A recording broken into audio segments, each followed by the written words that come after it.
남았을 때 그물에 걸리지 않는 바람처럼 자유로운 영혼, 저랑무이 한도인입니다. 반갑습니다, 여러분.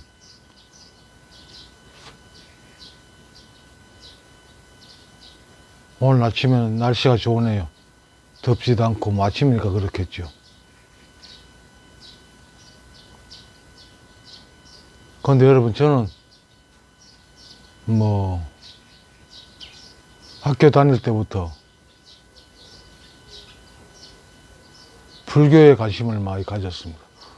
불교라고 특별히 절에 간다든지 이런 건 없었고, 그냥 어떤 책 같은 것도 불교에 관계된 것 같으면 그게 관심이 갖고, 그래서 많이 접했습니다.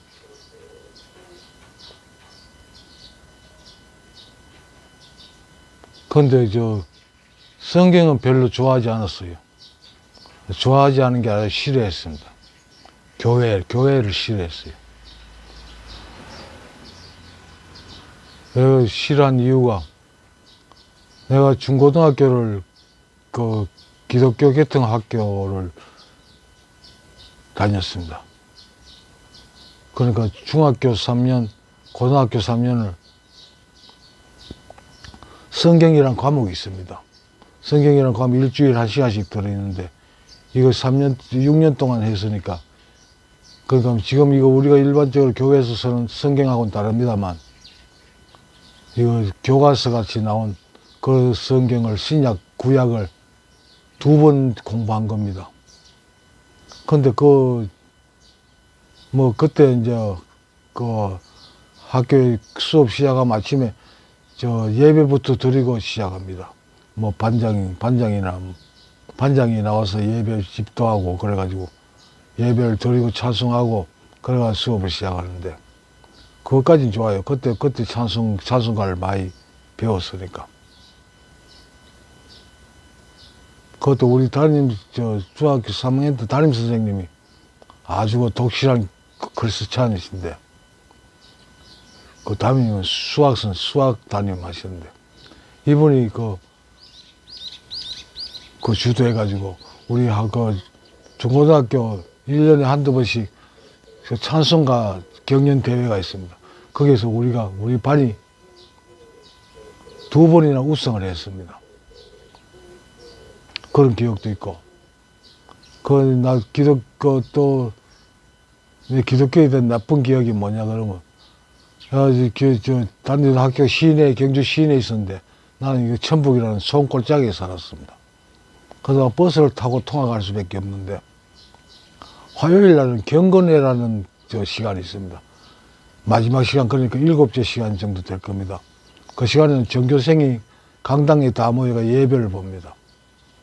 그런데 그 시간만 없으면 그 막차를 타고 조금 일찍 버스를 타고 집에 올 수 있는데, 그 시간 때문에 거의 막차를 억지로 탈 정도 시간밖에 안 됐어요. 그러니까 늘 그 경건회 시간 들어갈 때마다 욕을 하면서 들어갔습니다. 예수 때문에 오늘도 제 시간에 집에 못 들어간다고. 근데 이제 그 뒤에 내가 중국, 동양사상이면 중국, 학교 다닐 때부터 노자라든 도덕경이라 이런 건 책은 많이 몇 번 읽었습니다. 우리말 번역해놓은 책이죠. 해설해놓은 책인데. 읽어봐도 이게 무슨 귀신 풀 뜯어먹는 소리인지 도대체 알 수가 없는 내용. 그래가지고 이런 책이 있구나 하고 넘겼는데, 나중에 이제 내가 접한 책이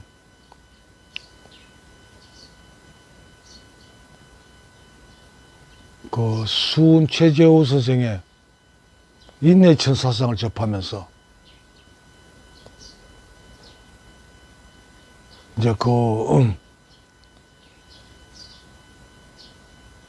사상을 보는 눈이 많이 달라졌어요.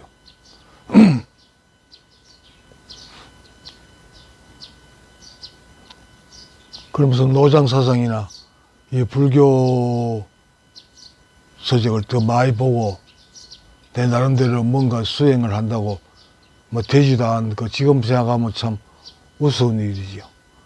뭐 여러 가지 뭐 저 책에 보면 난 잡다한 책도 많이 봤는데 책에 보면 뭐 온갖 수행 방법이 많이 나오잖아요. 그걸 뭐 흉내 내보기도 하고 내 나름대로 어떤 체계를 만든다고 만들어 가지고 하기도 해봤는데 그렇게 공부하다가 내가 그때 뭐 이 영상에서 여러 번 말씀드렸습니다만 나는 수행 중에 그 신비 체험을 한번 한 적이 있습니다. 머리에 벼락을 맞는 듯한 그런 충격을 받으면서 신비 체험을 한 적이 있는데 그 뒤로는 그렇게 그 이해되지 않던 주역이나 노자 도덕경이 뭐 누구의 설명이 없는데 책을 보고 설명이 없는데도 그 말 뜻을 바로 알겠더라고요. 이 무슨 뜻이 노자가 이 쓴 내용이 무슨 생각으로 이 구절을 내놨는지. 그리고 성경을 보면 성경에 예수가 나는 성경은 기독교는 안 좋아하지만 성경의 그 예수 말씀을 좋아합니다. 그 진리의 말씀이니까 보면 구구절절히 그 진리를 동양사상을 도를 말한 거죠. 뭐 글서찬들은 뭐 불편하시겠습니다만 내가 볼 때는 내 견해로는 예수의 말씀을 이 도에 대한 말입니다. 지치 하나님에 대한 말이 곧 도에 대한 말이죠.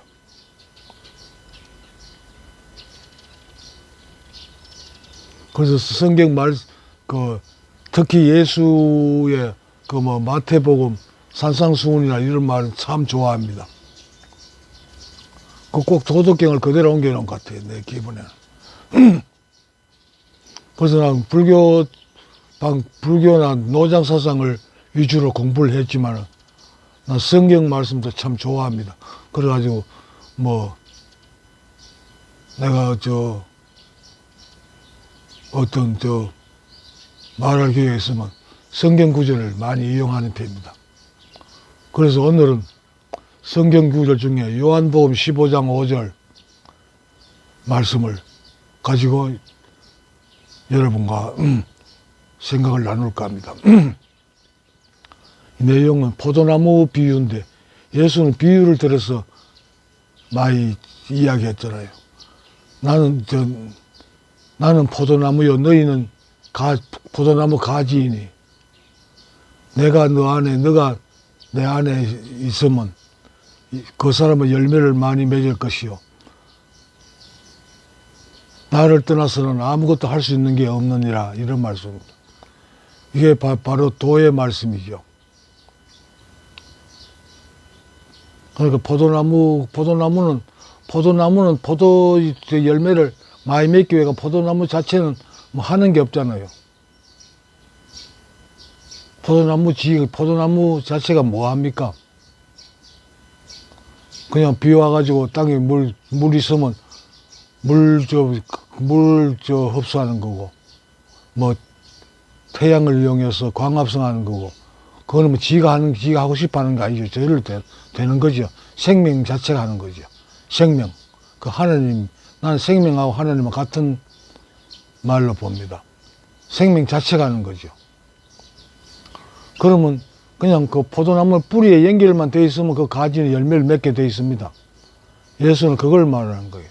너희들 창조주 하나님한테만 연결돼 있으면 너희들 삶은 저절로 진행된다. 그래서 쓸데없는 고생하지 말고 그 뿌리에 연결하는 데만 신경 써라. 이런 내용입니다, 결국.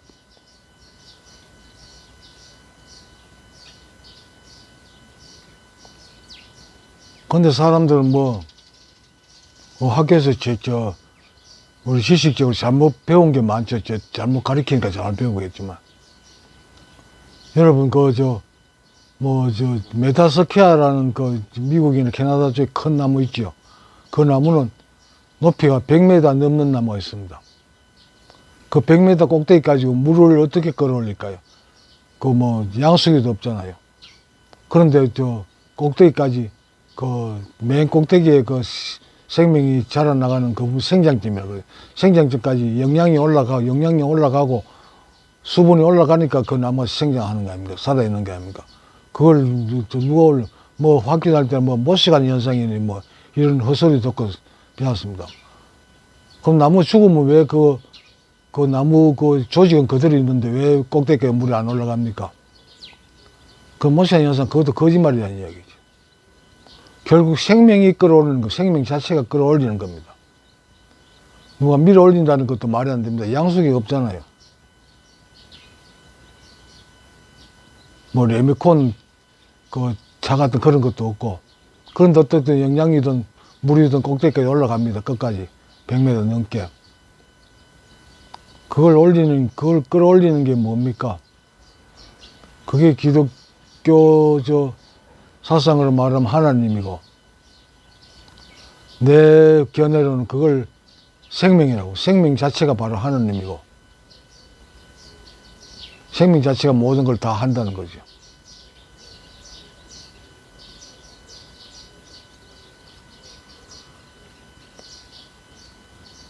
그러니까 오늘 저 말씀드리고자 한 건, 사람이 할 거는 막 거의 할 일이 거의 없다는 겁니다.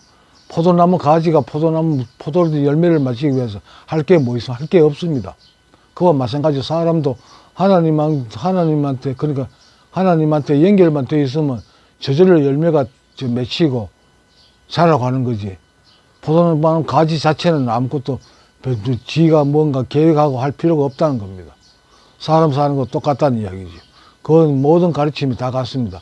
뭐, 그 성경의 가르침뿐만 아니고, 석가모니 말이나 뭐 도덕경 말도 맨 같은 말입니다. 노자의 가르침이 근본이 그거 아닙니까? 무의자연. 뭐 하려고 안 해도 저절로 다 된다. 그 불교도 마찬가지입니다. 근본짜리. 그것이 모든 걸 다 한다. 따지고 보면 다 그런 내용입니다. 나는 그 모든 세계 모든 종교에 물론 그 출발 그 말을 처음 한 사람이 깨달음 얻은 사람이기 때문에 그 말은 누가 하든 어느 지역이든 어느 종교든 그 차이가 없다고 봅니다. 그런데 다 가르치면 같은 겁니다. 노자의 무의자의 사상입니다. 너 쓸데없는 노래 갈 필요 없다. 너는 그 붙어 있기만 하면 열매를 맺게 돼 있다. 이런 이야기입니다. 아직 잠이 덜 깨가지고 뭐 내가 생각해도 뭐 말이 부드럽게 연결이 안 되네요. 어쨌든 마음이 급해가지고 또 아침 일찍부터 한 말씀 드렸습니다. 여러분 감사합니다. 나마스테.